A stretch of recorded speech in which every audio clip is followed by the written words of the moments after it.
Breaking. Justice Department finally bringing major charges after reopening huge investigation. More political theater? The U.S. Justice Department under President Donald Trump has now agreed to provide congressional investigators confidential records on the failed Barack Hussein Obama-era gun trafficking operation known as Fast and Furious that has long been criticized by Republican lawmakers. In an agreement that would end the 6-year-long battle between GOP lawmakers and the Obama administration, Attorney General Jeff Sessions said the Justice Department would immediately turn over documents to the Republican-led Congress Committee of Oversight and Government Reform which were previously withheld by the Obama administration. Congressional Republicans had been pressuring the Justice Department for years about this operation, which is named after a movie franchise about car racing. The operation was supposed to curb gun trafficking criminals who were selling weapons to Mexican drug cartels by having to compete with the United States government. Although this was originally started under the George W. Bush administration, he scrapped it when he saw it wasn't working as intended. But since Obama was only for disarming law-abiding American citizens, he took it upon himself to try it again, only to find that American guns were used in multiple Mexican cartel massacres. In June 2012, the Republican-led House voted to hold Obama's Attorney General Eric Holder in contempt for failing to turn over documents about the operation.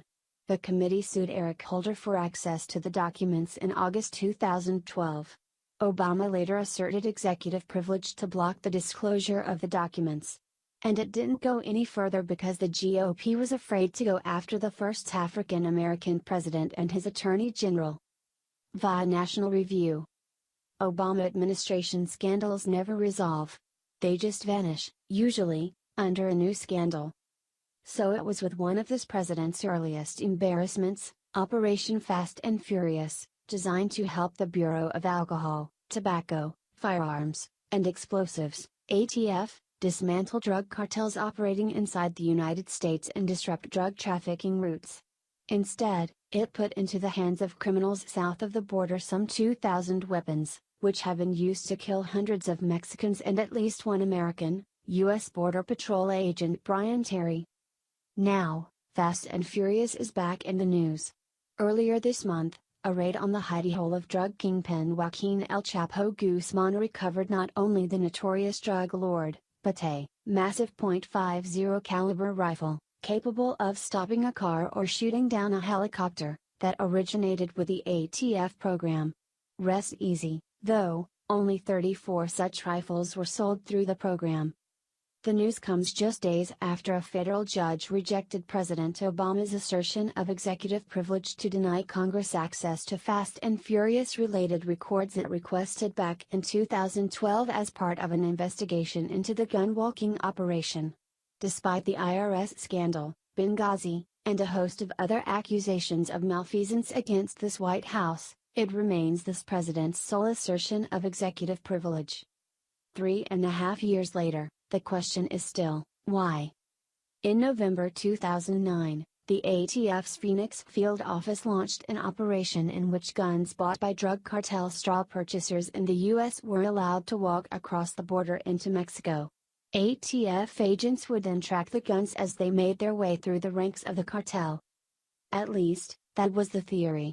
In reality, once the guns walked across the border, they were gone. Whistleblowers reported, and investigators later confirmed, that the ATF made no effort to trace the guns. In March 2010, a few ATF agents voiced an obvious concern: couldn't the guns end up being used in crimes? 7 months later, that's exactly what happened.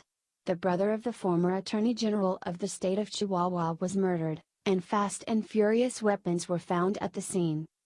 In December, the scheme's ramifications crossed back over the border. On December 14, 4 Border Patrol agents were staked out near Rio Rico, Arizona, 11 miles north of the Mexican border. A 5-man RIP crew, a group looking to rob drug smugglers crossing the border, opened fire when the agents attempted to apprehend. Agent Terry was struck in the back and bled to death.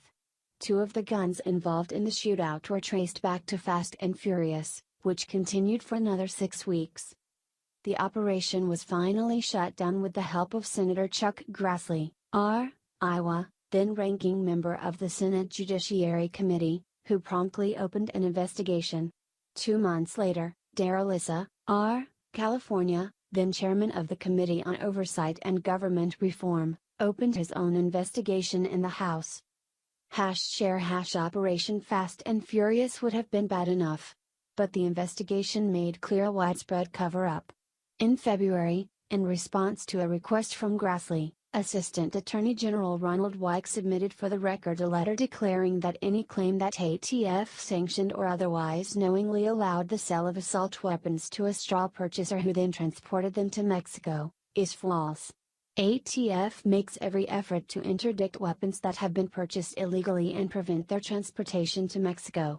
In November, Attorney General Eric Holder admitted that gun walking was, in fact, used, and in December the Obama administration formally withdrew Weick's letter from the congressional record, because it was, in Holder's words, inaccurate. Operation Fast and Furious would have been bad enough. But the investigation made clear a widespread cover-up. By that time, Holder had become a figure of particular interest. What did the Attorney General know about the operation, and when did he know it?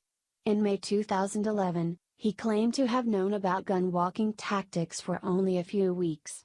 But by October, new documents shows that Holders had been briefed about Operation Fast and Furious as early as July 2010. And in January 2010, just months after the ATF had launched Operation Fast and Furious, personnel from the Organized Crime Drug Enforcement Task Force, a multi-agency network run by the Department of Justice, had been brought in to provide additional manpower.